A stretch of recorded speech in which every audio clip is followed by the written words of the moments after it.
Okay, welcome everybody. Thank you for coming to join this panel today.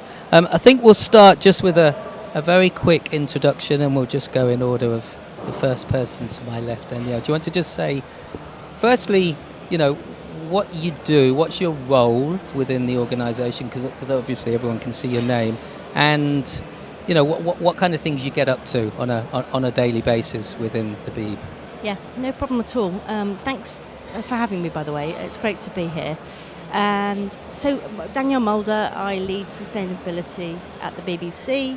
I think my official title is Chief Sustainability Officer at the BBC.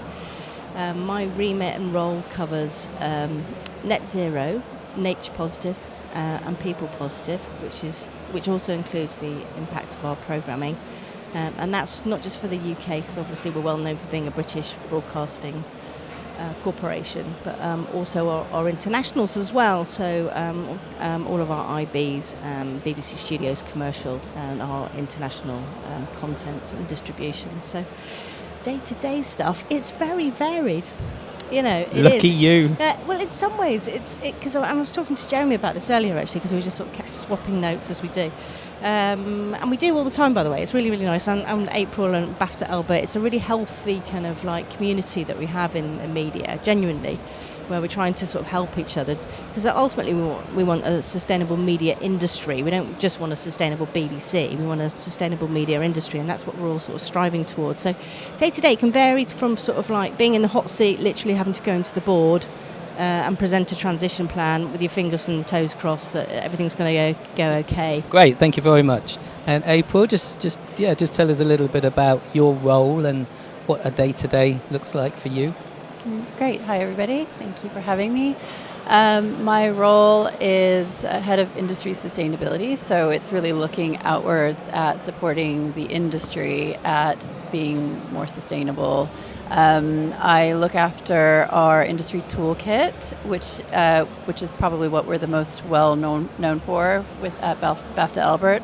It includes our free at the point of use resources, which include a carbon calculator for productions to use, a carbon action plan, so a way for productions to actually look at their projected footprint and see what their hotspots are and take actions to decarbonize their operations, and the certification as well. So the certification is an industry-owned and driven collaboration that provides a process for productions to go through to engage both with the carbon action plan as well as the carbon footprint, and provide evidence to where they are active and where they have been successful at decarbonizing, but also increasingly reporting where they've had barriers that we can address.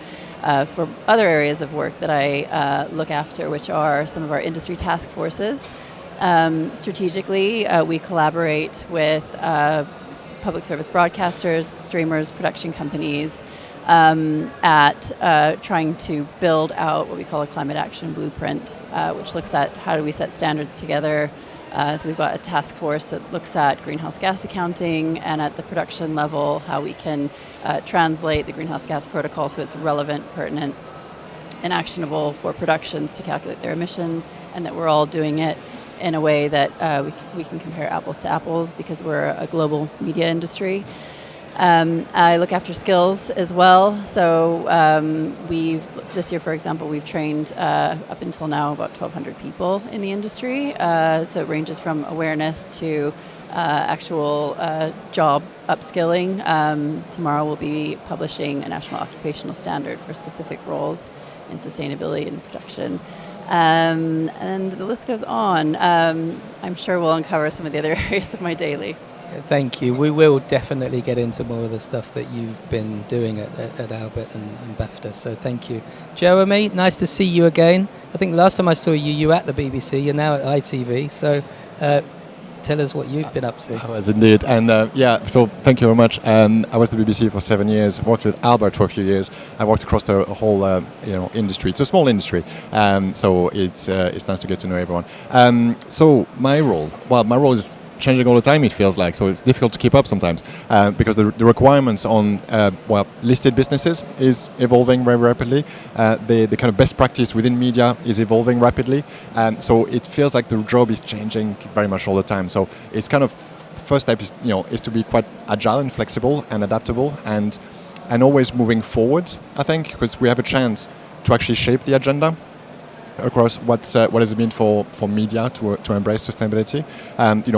When I started in this space 2014, I think in BBC, we're not talking about audience engagement. That was very much, we don't go there. We talk about sort of carbon footprinting. Whereas now, through the work that we've done over the years, we created the pathway for that. So it is now part of the job and so on. So we constantly have the ability to shape what sustainability means for media, and then we need to actually deliver.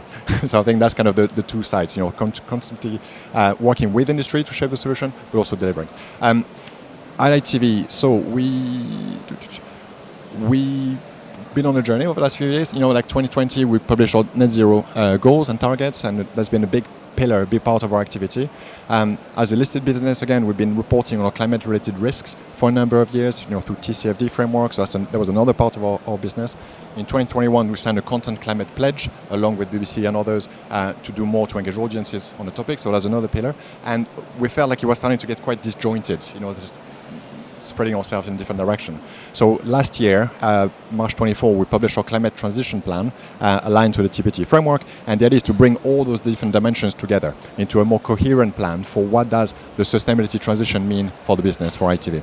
And my narrative, what I always kind of bang on since day one when I started ITV, my job is not just to cut carbon, is to transform the business so we're fit to thrive in the net zero transition, and so we can bring society along with us. So that's very much how I pitch my role. And what we do now is, how do we integrate the net zero kind of activity? Working with the team around production, around sort of buildings, around digital technology, streaming, so that they know what they need to do to reduce their emissions. How do we work with our creatives so that they know what to do in terms of engaging audiences more kind of effectively? Working with our commercial team so that they know how to bring in revenue from brands that are aligned with net zero team. And how do we coordinate all of this in a way that can drive value to the business whilst maximizing our positive impact externally?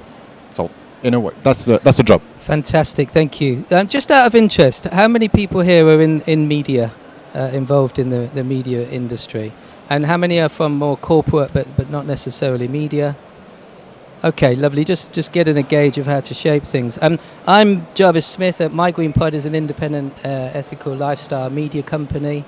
We launched National Geographic Green back in 2009 and then did a publication with The Guardian for over a decade, and now we're completely independent. So I am the alternative media guy here. We're going to just talk about a little bit about corporate, I guess, things that have worked really well within your corporate environment. So there's a few corporate people in the audience. April, I'd like to start with you because you've actually set a benchmark for the industry. You loosely talked about that. What have been the kind of real highlights with the work that you've done, and how have you seen that influence and rub off on organisations like the Beeb and ITV? Where to start with this? So the bulk of our work around decarbonisation, so setting aside the climate content piece, is kind of deep within their supply chains in essence. So the productions and some of our members, that will be their scope 3, maybe a small slice of their scope 3 even, and some it's most of it. And so what we do together is by collaborating on standards that otherwise they wouldn't be able to do in isolation. So if you're having as a corporate a net zero strategy to get your business to net zero, it just doesn't work. It doesn't make any sense. You have to collaborate. And I think that's kind of what makes us really special, is that as an industry, we all have shared impact areas, a shared language, common culture, and we can create those standards. And so we really respond to the needs of our members as to what corporate reporting has been a really serious driver. Probably in the last 2 years, the incoming CSRD stuff, particularly those, global media companies that operate in Europe. But that's really been driving a lot of activity around, we absolutely need to level up the resources that we provide and we fund for the industry to access for free. For example, the Albert Toolkit. So it's really enabled us to actually make our own tools and the advice that we give productions more sophisticated, whilst also trying to strike that balance between accessibility for people that are essentially a lot of freelancers operating without particular training. So we're at a moment of trying to shift from learning and engagement and understanding roughly what kind of green activities you could do to actually really deep decarbonization, designing out the carbon, eliminating fuel from productions, things that are really quite material impacts at that level for these companies. And so it's sort of from a corporate perspective, it's like, how can we support that transition within the supply chain? And that's productions. There's also suppliers, production companies as well, smaller independent production companies. There's a lot of challenges. So how do we get everybody collaborating together? They're already doing really great work on an organization by organization basis, but there are so many that fall between the cracks if we don't align and support against kind of mutually beneficial asks, really. Great, thank you. Danielle, let's go to you, because obviously the BBC has been, hugely influential, certainly on the content side. But let's just come into the organisation. The corporate strategy. Yeah. I think what has worked is the transition plan.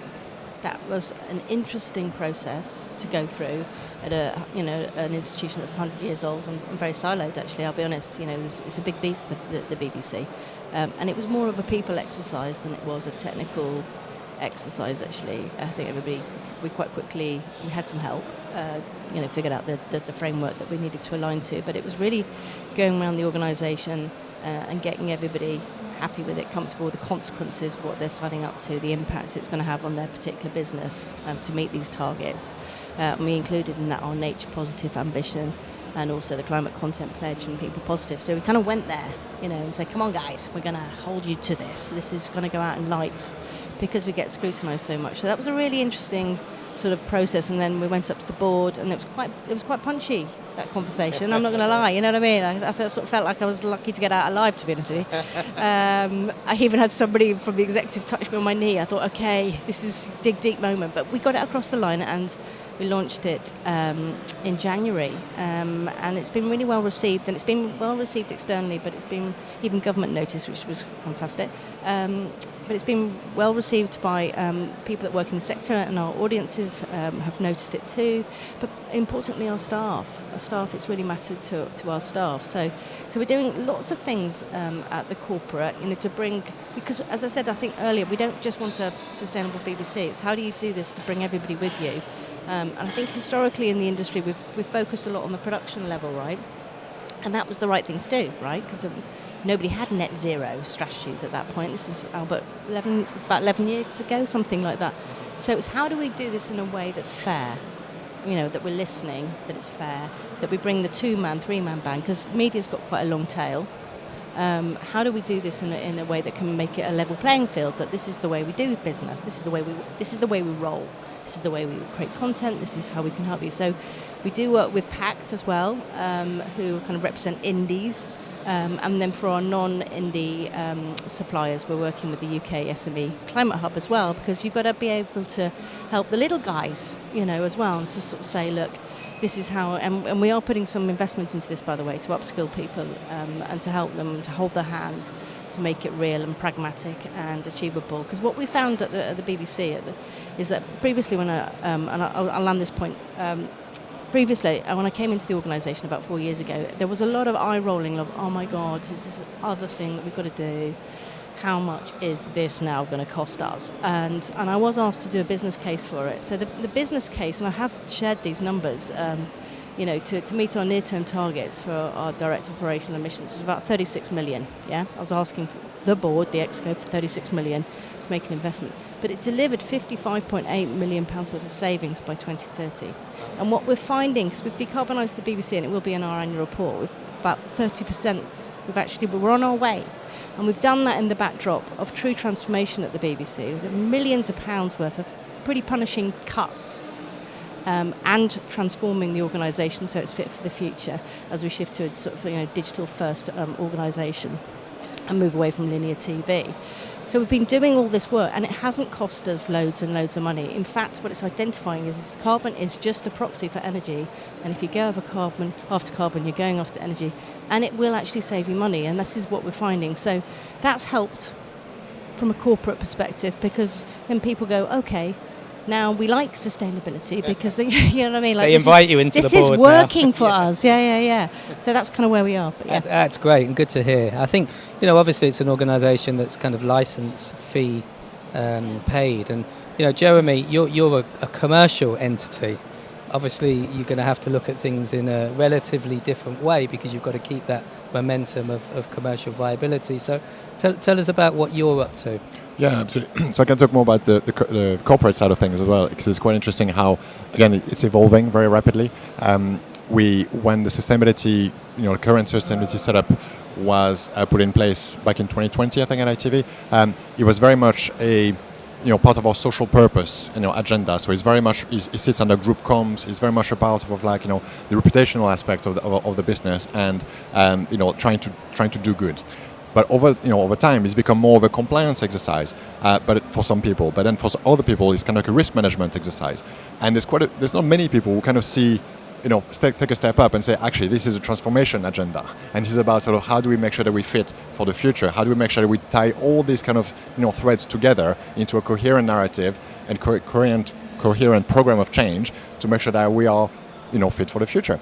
And so I think that's a big part of what we do as well, to trying to translate what we're trying to do for the different audiences that we deal with. And what the board wants is different from what your creative wants, is different from what finance wants. So it's kind of trying to make sure that we sort of bring all of this together into a coherent plan. I think what's helpful for us is when we're able to demonstrate that sustainability can be a value driver for the business. Obviously, this is very much like the focus that we have.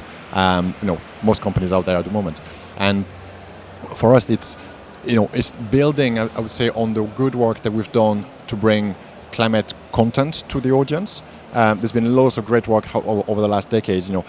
Lucy, just give you a quick up, because Lucy's been doing a lot of work on this front for many years, with BBC and others. But there's been so many great people who've been doing some content across drama, across entertainment, across factual, across sport, across all the different genres, to bring the topic to life for the audience. And there's some really good work. We can do plenty of examples on that. But then for us, the next step beyond that is, how do we bring a commercial team on board? How do we bring advertising on board in that journey? Because what we find is, there's a whole range of opportunities for us to engage audiences, from news, which is informing, to raising basic awareness, to normalizing actions. But advertising is actually designed to change behavior. That's the whole point of advertising. So if you can sort of point into the right direction with those sustainable brands, products, kind of behaviors that we want, then you have that sort of direct engagement, which is also much more measurable. So we're trying to bring the commercial team on board, and they've been very receptive, because there's a whole conversation happening in advertising. We're part, along with Albert, we're part of AdNet Zero as well, which is, I always say the Albert for advertising, but it's slightly different. But it's about how to bring the whole advertising sector on board with this stuff. And we're finding some great case studies. So we had the Love Island and eBay partnership a few years ago. Love Island, some of you may watch it. They, was associated with fast fashion. Come on, who watches Love Island? There you go. It's on at the moment. But then partnering with eBay and making it all about preloved fashion.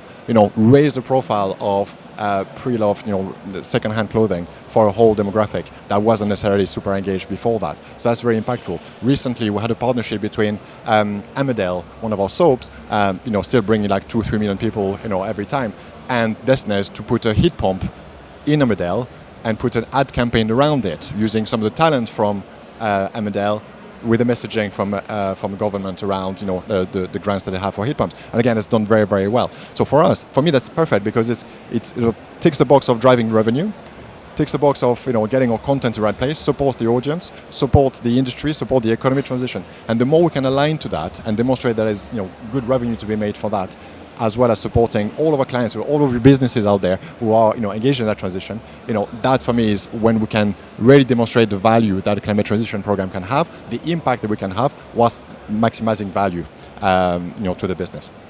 That's great. I'd quite like to stay with you, if I may, before we come back along the line, just with advertising and content, because I'd quite like to get deeper into the content, but we might as well stay with you. I remember the magazine that I talked about that we distributed with The Guardian, and there was a time when the pandemic happened and we put some graffiti artwork on the front cover, and it was a mimic of Ronald McDonald and, you know, oil, and it was all a bit edgy, and they actually wouldn't allow us to put it on, which is when I made a decision to come away from The Guardian, because obviously it was going to, you know, impact our integrity in terms of editorial.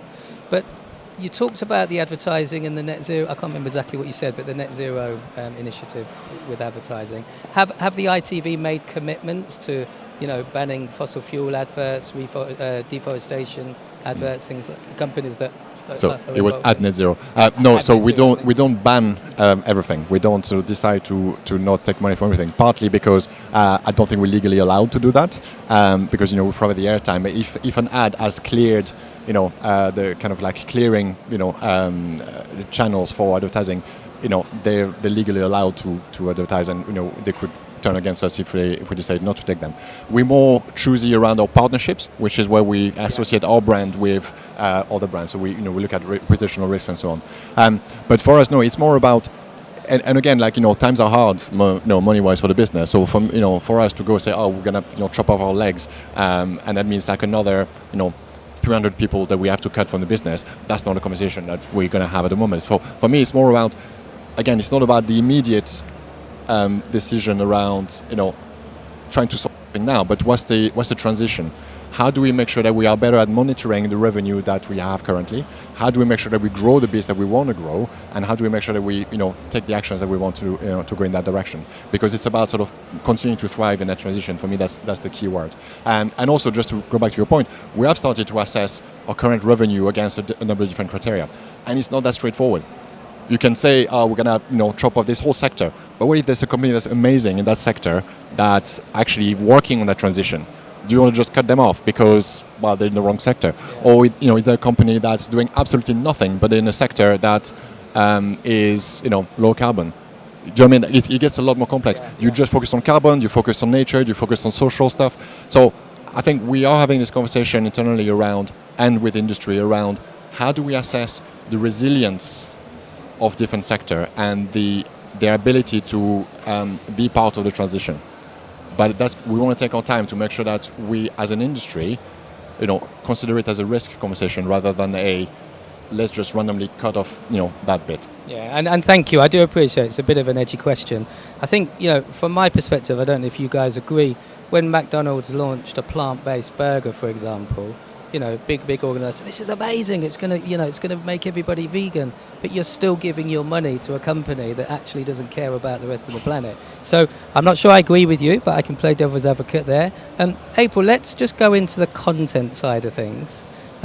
Albert and you know, BAFTA have actually, you don't make content, but you're obviously very influential in that sector. So just talk to me about how you influence content, the stuff that we are watching and listening to in the world. So we've got, so I mentioned sort of our climate action blueprint, standard skills, decarbonization, but climate content is now front and center part of our strategy. And we work with our members to, I guess if we take it a step back, in 2021, COP26? COP26, these lovely organizations committed to the Climate Content Pledge.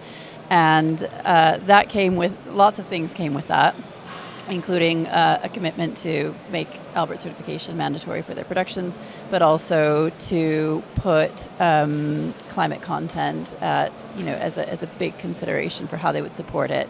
And what we've been doing is actually providing a platform to discuss openly what are the opportunities. We carried out some research last year with the University of York to figure out actually what is the audience appetite. Like, is there a business case for this?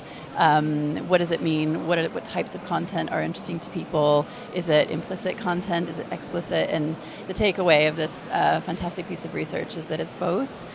There is appetite for it. People want to see more of it, more than just natural history, which is amazing and has been very direct and influential. Everything from Blue Planet to most recent Ocean from David Attenborough.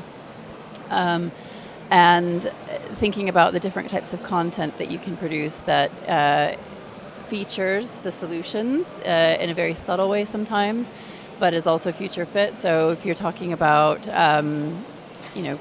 people getting on jets and having a very high carbon lifestyle, and that potentially could date quite badly.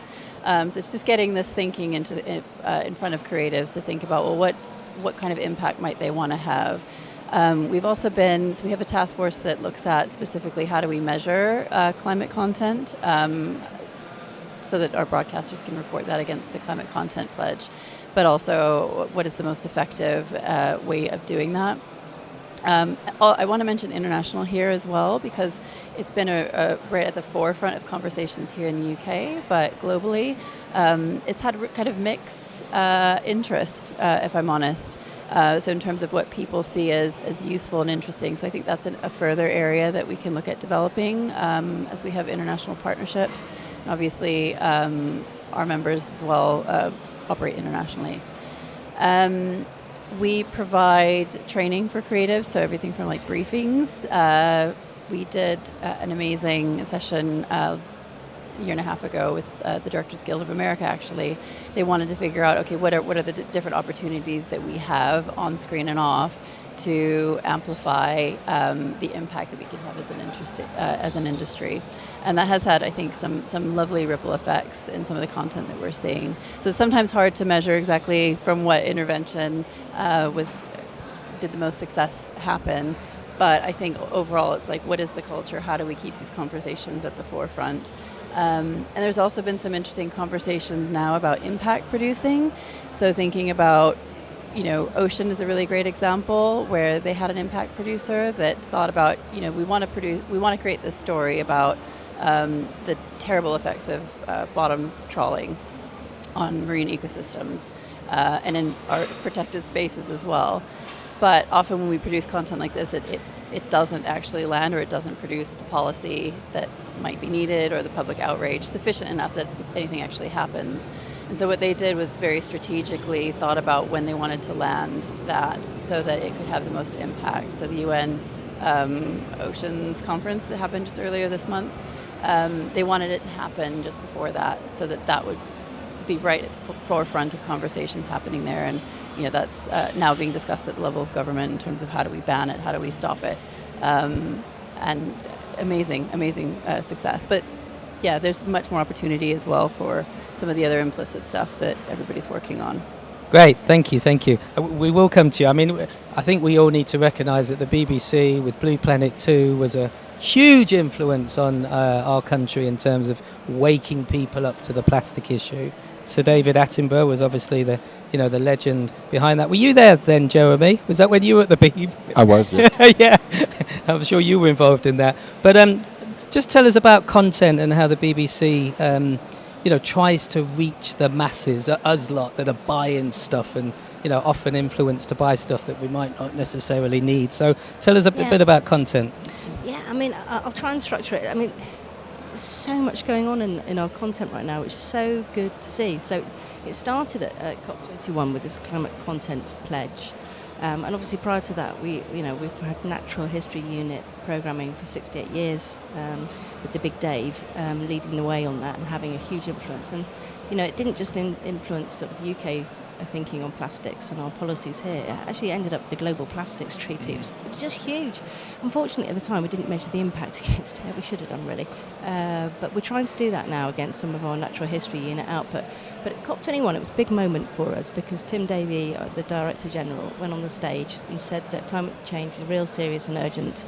And the BBC is going to sign a climate content pledge, which requires us to integrate the latest climate science across all our output. That was huge for the BBC because we were almost stuck in a loop of impartiality where we were representing sort of climate science alongside climate denial, and that was a huge move forward to accept that it's real, serious and urgent, and that we signed up to that pledge. I think in all honesty, look, we're really good, I think, at the serious stuff, the explicit stuff. I think we're well renowned for it, I'll be honest with you. I mean, I was watching something on BBC One last night about why cities flood. I don't know whether any of you saw it, but it's just brilliant. And it talked about Valencia, it talked about what happens here in the UK. And it's so high calibre in terms of talking about what's causing flooding, flash flooding, climate change, but also linking it, taking it away from just an emissions problem to a hydrology problem, to a lithosphere problem, to this is a planetary systems failure that we're facing into. And obviously, the Natural History Unit saw them on Monday. They've got some brilliant programming that's coming out. Wild Isles was a huge moment for us here in the UK, where they actually switched the conversation to here in the UK, and we've got Wild Isles 2 coming out. I'm so proud of the content. I mean, the other day I was listening to Justin Rowlatt. We had a heat wave, didn't we, last week? And he was reporting from King's Cross. And I spoke to him in the morning, actually, and sort of said, look, can we do something on guidance for people? Because the Imperial are saying that 600 people are going to die just with this heat event alone. And they did. I watched him talk about what's causing it, and how complicated it can be in terms of, even generates convection currents creating hailstorms as well. He talked about that, and then he also talked about what we can do about it, how we can stay cool, wearing loose clothing, staying inside, having showers, etc., etc. It was quite practical to try and reach people, to try and help them with our changing world, right, to give some guidance. And then afterwards I sort of thought, that's brilliant. I went into the kitchen to make a cup of tea, and then the Archers was on, and then I heard the Archers saying, do you know, in their conversation, do you know that the UK is the most nature-depleted country, one of the most nature-depleted countries in the world? I thought, brilliant, this is really starting to work for us. So I think we've got a bit of work to do on the implicit, although we do build it into, some of our landmark programming, but also EastEnders dramas, quite hard with period dramas. But there's a lot going on in our dramas, and there's one called Sherwood recently, where we talk about the energy transition in that community, creating tensions and even crime issues as well. It's very much connected. EastEnders has EVs running around in the background. It did talk about the cost of living crisis and the cost of energy in particular. And so we try and normalise some of the solutions that are coming in. And we don't want it to be gloomy, depressing. I mean, there's a real craft to this, by the way. It's bigger than my job. There's a real craft with these content creation and editorial and commissioning teams who know how to get big audiences and to position this stuff, because we've realised this that people don't like the facts. It's boring and it's annoying, and it can make you feel a bit hopeless, and what am I going to do about it? So you've got to make this stuff entertaining. You've actually got it. There's a real craft to this, to make it entertaining, to inform and educate, but also entertain people at the same time. I think that is the power of the Climate Content Pledge, because as I said at the beginning, I think we're pretty good at the documentary stuff, and we have, to your point, I've got the name here, but I won't get it up. There is a documentary at the moment about consumer choices, and giving advice, and a bit of a sort of deep dive into things like heat pumps and EVs and what the impacts are and what's good, what's bad. We as an organisation are sort of adopting this sort of how we power ourselves, how we travel, how we feed ourselves as our mantra, in everything that we do. And I think we can also take that out to our audiences as well, because it's something that you can do in everyday life. How you power your home, how you power yourself, how we travel, whether you commute or how you get around, whether you go on holiday lots of times of the year, and then how we, the food that we eat as well, and just adopting those sort of three systems and going hard after those, not just as a corporate position, but also into our content, to keep it simple for people. I think, myself included, to keep it simple with the messaging, then people feel a bit more enabled to do something. Brilliant.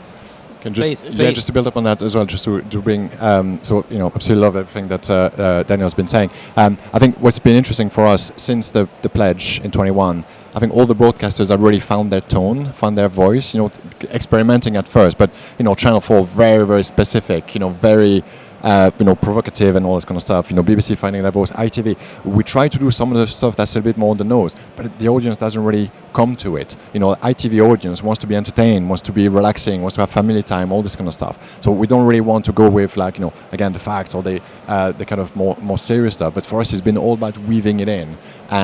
And I think that's working quite well for us. We're starting to have innovation in that space. So the soaps you mentioned, our friends at Emmerdale, they have a commitment to put in every single show, something to do with with our environment climate. And that's kind of something that they're pushing themselves to do. And I think this last year they did 500 and something, examples out of the whole year of content, which is fantastic. In Big Brother last season, we had a climate activist on Big Brother. I don't think it's ever happened before, but because it was natural, it was authentic, it was part of the conversation, part of the task that they were doing. I just want to give one plug because we have a show coming up in July, like literally very soon, which is Sharks, Celebrity Infested Waters. And it's interesting because it's an entertainment format, which is going to be 9 o'clock in the evening. It's going to be selebrities in swimming with sharks and stuff. But it's produced by a natural history producer, Plimsoll, who's part of the broader ITV family. So they're putting conservation at the heart of the whole show. And it's really interesting for us as a stretch, type format, because it's purely entertainment, but with conservation completely woven in. So I'm really hoping it does well. So I'm plugging it to everyone. Yeah, but it's kind of like weaving in. How do you mix entertainment and the right messaging in a way that's going to be effective with the audience and bring millions of people? Because if you do a fantastic show that 10 people watch, you're not really having the impact that you want to have. Thank you for that. It was going to be my next question, actually. So I will ask Danielle as well about future content that's coming. It's interesting. I was at a panel yesterday with 3 artists. There was an author, there was an influencer on social media, and an artist, a musician. And one of them had quoted a study that was done about how the brain responds to facts. And apparently only about 3 or 4 lights light up in the brain when you talk about facts. But when it's a story, the whole Christmas tree comes alive in your brain. It lights up every fairy light. And I thought that was fascinating because we all have access to content and creating content and telling stories now. We are all our own little media channel these days. I'd quite like to talk about that, future-proofing what I would describe as legacy media that's been around for a long time, has really kind of pretty much dictated it until the last kind of 20 years when we started to see a transition in media. I'd like to know what your individual organisations are doing to future-proof and bring into the conversation. There's obviously Netflix, there's the streaming competitor, then there's the YouTube competitor, then there's the technology changing, and then there's AI coming in, and there was a big uproar about actors being taken over by AI, and I mean the world's kind of gone technologically crazy. So what are you guys, and I do appreciate you are sustainability experts within a media organization, but what steps are you taking, and who wants to answer that or just have a debate about it, because it's a big subject. We do have 20 minutes on it. So what I would like to do is ask everybody, maybe in about 15 minutes, if there are any questions for the panel. If you do have any questions, think about what they're going to be. I'll ask you to come up and I can give you my microphone. So who wants to tackle the... the AI? Well, whatever, the wherever AI you want to elephant start. Competitors, AI, social media, digital. Yeah, I mean, look, it's very sensitive for us, isn't it? Because just to, let's be honest about it. We are a public service broadcaster. We've been operating for 100 years. We've got streamers that have come in. They've been brilliant. They've been very successful. Netflix, you could argue, has won the game. It's come in. It's sort of it's funny. They say their competition is sleep. It's not a you lot. It's sleep. Well, it doesn't surprise me that they sort of say that. And we live in interesting times, don't we? I mean, look, this transformation going on.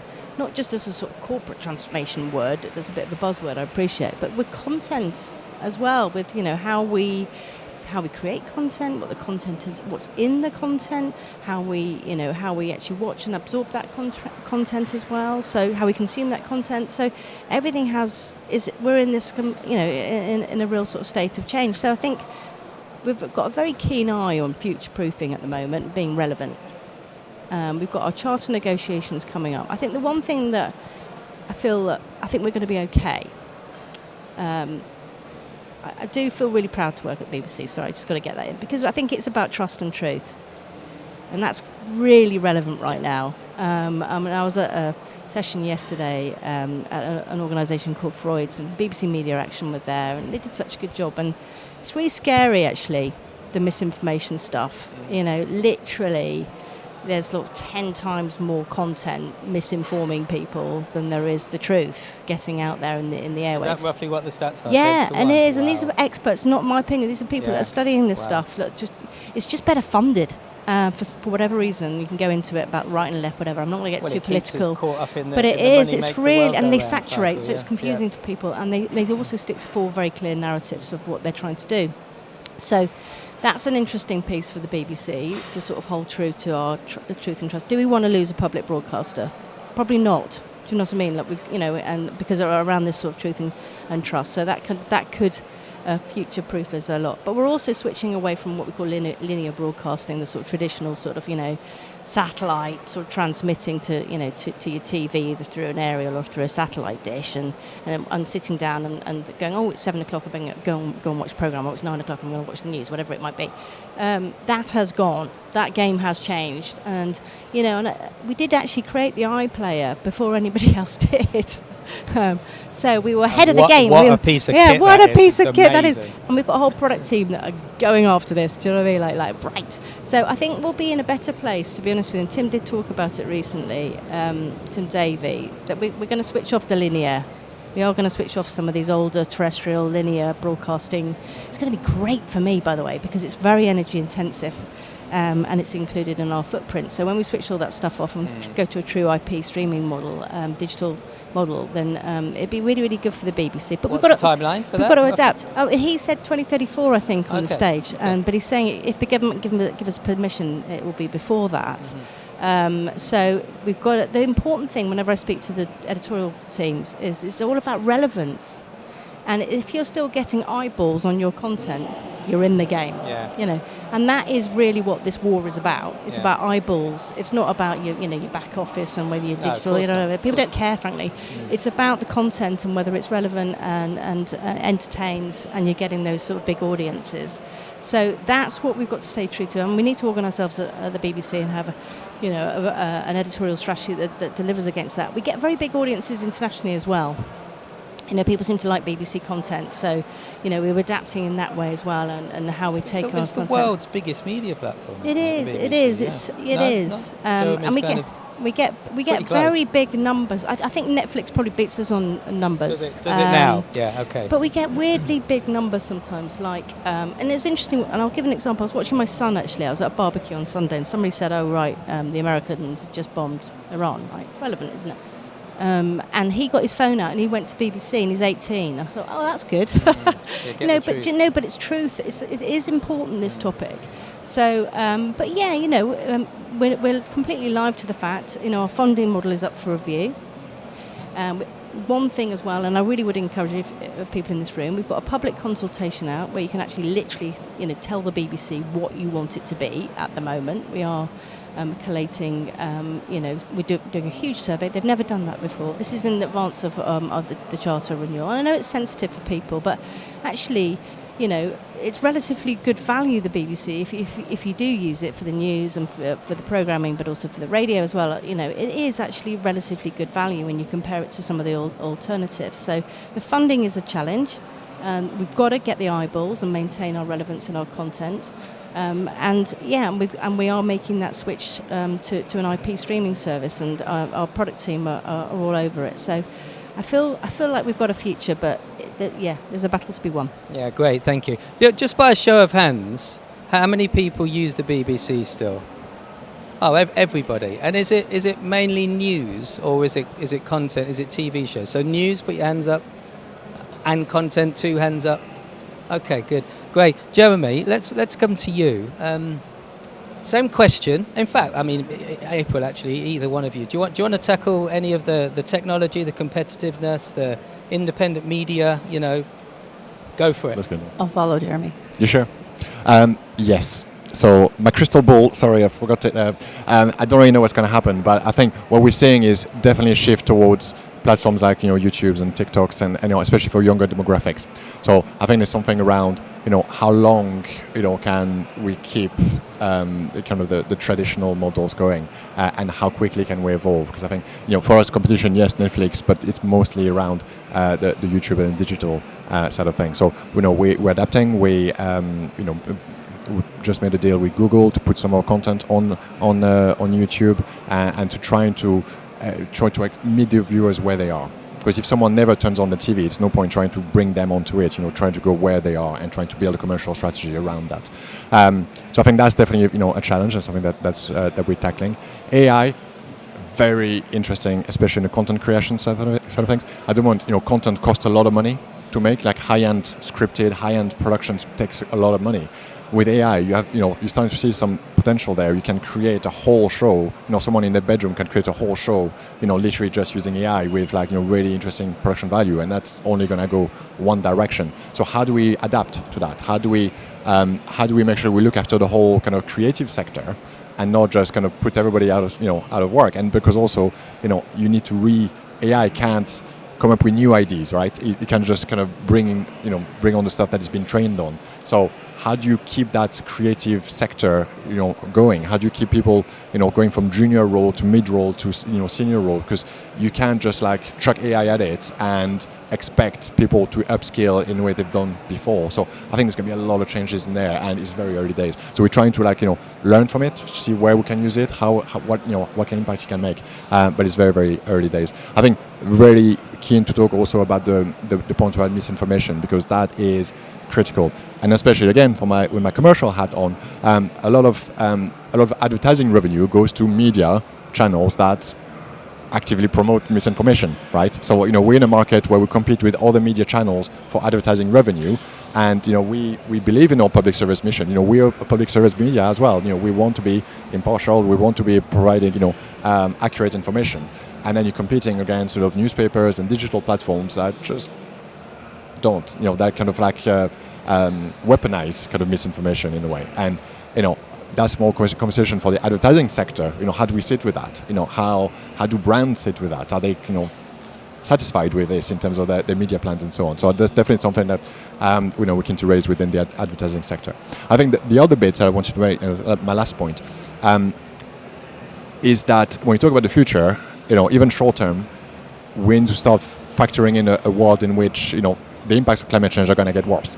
Like newsflash, you all kind of sustainability, you kind of know what's going on here. So even if we kind of continue mitigation, it's not as if we have all the time in the world. It's not as if we're not going to feel the impact. And for us, we know the impacts are going to be felt in our production activities. More of our productions are being disrupted by extreme weather events and so on. Live events, the Football World Cup next year in the US and Mexico, who wants to take a bet about how much is being disrupted or kind of cancelled because of the heat or storms?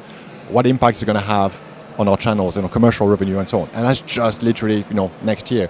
Multiply that for the next 5-10 years. We're going to see much more disruption from the physical impacts of climate change. Our audience will be, impacted.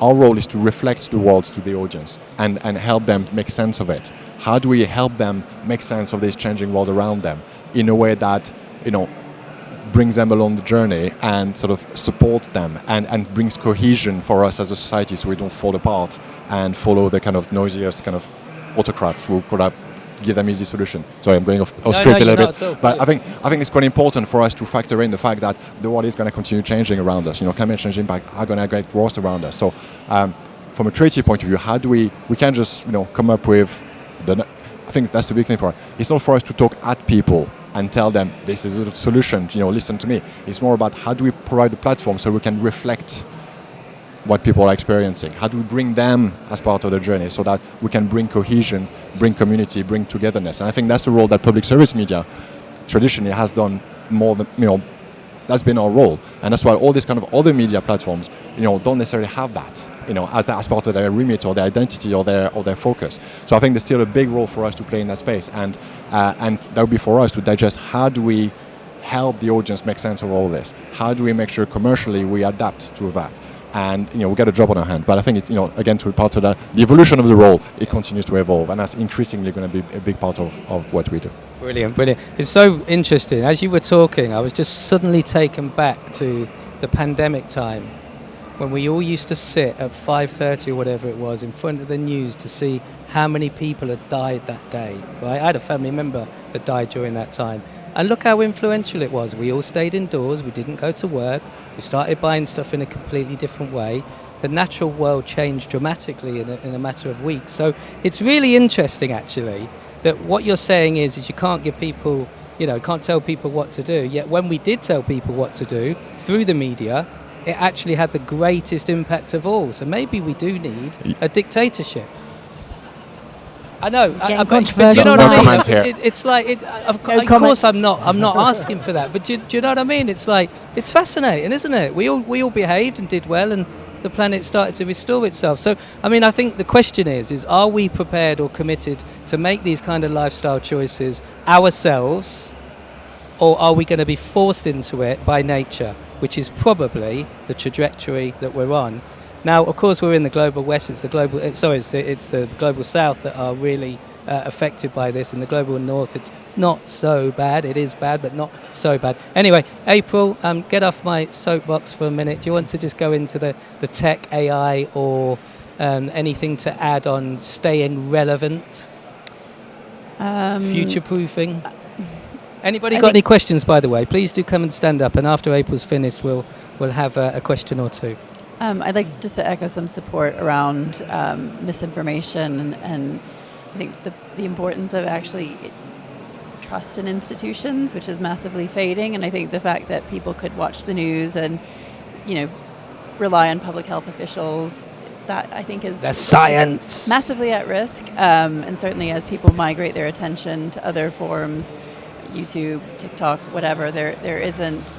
Everybody has their own truth, so to speak, and people are believing all sorts of things. So it's something that we're looking at least in terms of the environmental impact, but as a risk, how do we support good content creation? I mean, that's a big question. Just around tech, we're looking at a shift in our environmental impact, certainly from diesel generators, from lots of filming on location, where if AI is being used or technology is shifting that to the cloud, the impacts are moving. I think there is also a risk of a bit of a rebound effect, people thinking they're being efficient but actually using more and more energy all the time. And if you heard Mike Berners-Lee earlier, it's like we have to actually still reduce the energy consumption, not just shift it in different places. It has to go down in order for us to meet net zero, in order for us to avoid the worst of climate change. Just one other note is we're looking more and more at things like other forms of media, like games is another area. BAFTA, it's sort of the third area that we look at in terms of support, and we've not been massively engaged on the sustainability front.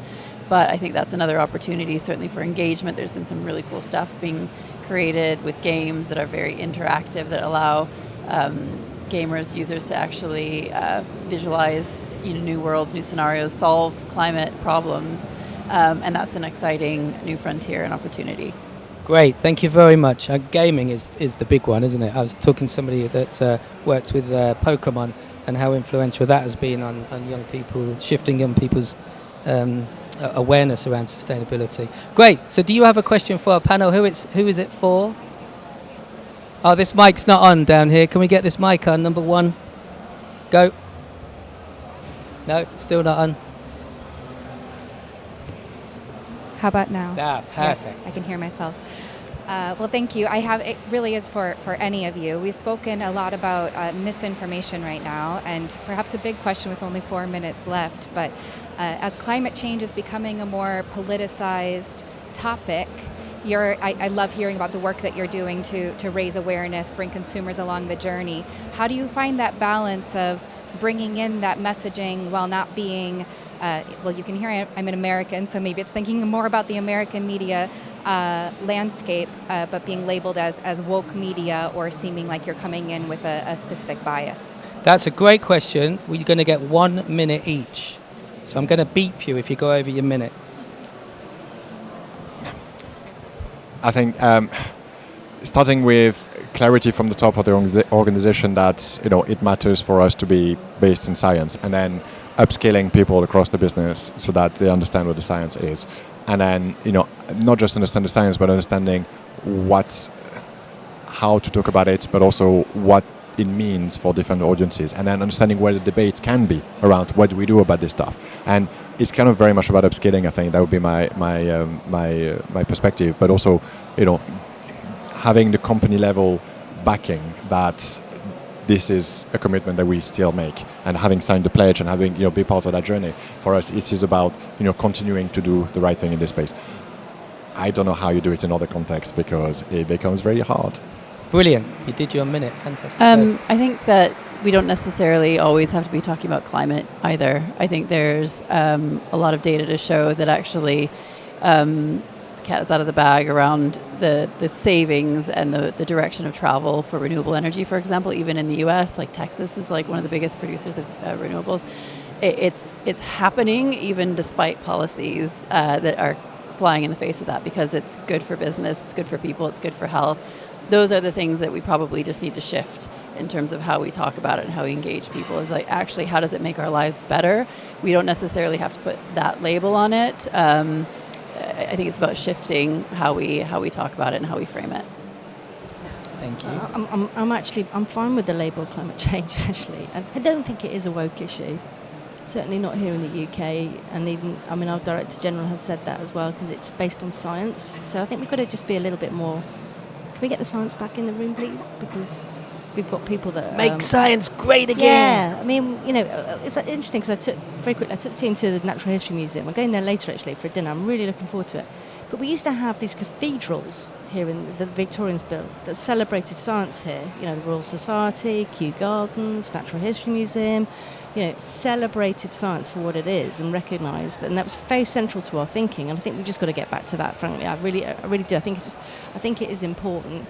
To make it it is unfortunate here in the UK as well. We're in a different place to America. I don't know why, but 61% of the UK population believe they have had a first-hand experience of climate change, and it's becoming visceral. Just heat stress, flooding. It's becoming fairly obvious that our climate is changing, and therefore we don't debate it anymore about whether it's real or not. We've got a Climate Change Act as well. We're probably more fortunate in terms of this sort of UK policy, but net zero has been absolutely politicised. Yeah, so I tend to try and not talk about net zero. I talk about a carbon-free BBC. And I also, in some circles, I call it pollution. We've got a pollution problem, and it's interconnected with our beautiful biosphere. So it impacts our oceans as much as it impacts our atmosphere. Thank you. There we go. Brilliant. Thank you. What I do is I talk about nature. So I find that if I engage with people and remind them about their connection with nature, that every single thing that we do, eat, wear, breathe, drink, comes from Mother Nature. It's a resource that we've forgotten and we've disconnected from. So I just change the wording and talk about nature, because we can relate to that. It's a truth. Jeremy, thank you. ITV. April, thank you very much for representing Albert and BAFTA. And Danielle, BBC. Haven't they been amazing? Hard work. Thank you very much. And thank you all. Thank you very much. I hope you've got some value from this.